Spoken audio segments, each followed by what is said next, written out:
National Weather Service in Birmingham has issued a severe thunderstorm warning for Chambers County in east central Alabama until 6 a.m. Central Daylight Time.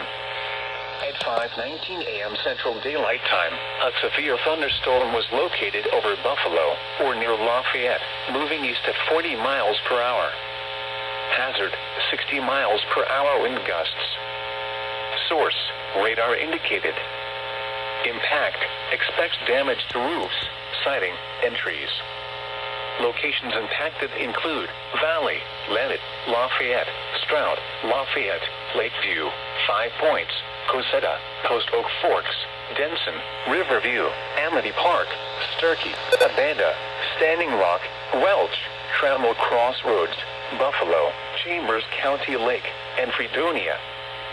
For your protection, move to an interior room on the lowest floor of a building.